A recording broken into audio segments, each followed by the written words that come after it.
My ex got revenge on me in the nastiest way possible, and I have no way at all to clear my name. Karma's real, and it's coming for me hard. Last year I cheated on my ex-girlfriend of 8 years, Annie, with a colleague, Jess, who I now have a 3-week-old son with. I have no excuse. It cost me my job and the majority of my friendships, along with the love of a good woman. I deserved it all and I have never expected any sympathy for my actions. Annie delivered my stuff to my parents' house before I even knew she knew about the cheating. She didn't even confront me, she just cut me out of her life without a word. I messaged everyone we knew begging them to ask her to talk to me, and I sent hundreds of messages telling her how much I regretted everything and wanted her back. I never got a response. Jess saw the messages and it obviously caused issues between us in the beginning, but she fell pregnant quickly so we moved past it for the sake of our family together, which we both wanted. I am 100% committed to the relationship and haven't even looked at another woman since things settled down. In the final stretch of Jess' pregnancy, about a month ago, I saw Annie in a shop for the first time since the breakup. She was pretty cold towards me but said that a few months ago, she found a keychain my granddad got me when I was very young.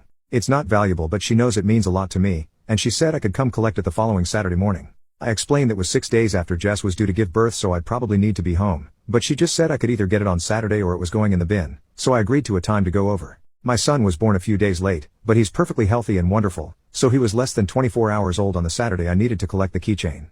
I planned to pop in on the way to the hospital but when I got to my old house, Annie invited me in to talk about how things ended between us. I thought we had a good conversation and that both of us walked away with closure. She let me apologize for the way I treated her, wished me the best with my new family, and hugged me as I left. I admit I held on tightly for the hug, but it was purely because of the relief, not lingering feelings.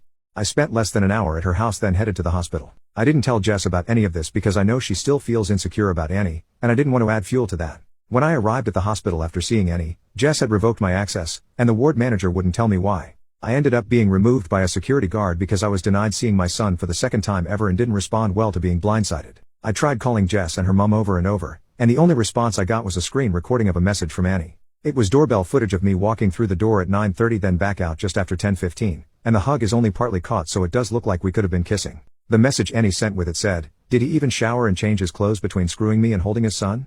Congratulations on being stuck with him for the next 18 years. I hope it's everything you dreamed of." No one believes this is a setup, at all. It's something I would never have expected from Annie, and no one else would either, so they're completely rejecting the idea that this is a lie. I sent her a message asking why she did this, assuming I'd still be blocked. Her response was that she wasn't going to let me play innocent, and that I may have deleted all of our messages over the past few months, but she hasn't. Obviously there are no messages, but she blocked me again straight after, so I have nothing at all to exonerate myself with. She waited in silence for almost a year then took the most cruel and vindictive revenge she possibly could. I have met my son once, minutes after he was born, and now Jess is refusing any contact with me and won't let me see him. Court will take months and my heart hurts every minute of every day. I know what I did to Annie was horrible, but I don't deserve this. I have no one to talk to about it because not even my own mother believes me. Her only question was why I ruined my life with a baby when Annie was willing to reconcile, and that's about the most supportive thing she's said to me since I was dumped. The few friends who stuck with me are assuming the worst too, and it's killing me that not a single person I know sees this for what it is. Everything is ruined.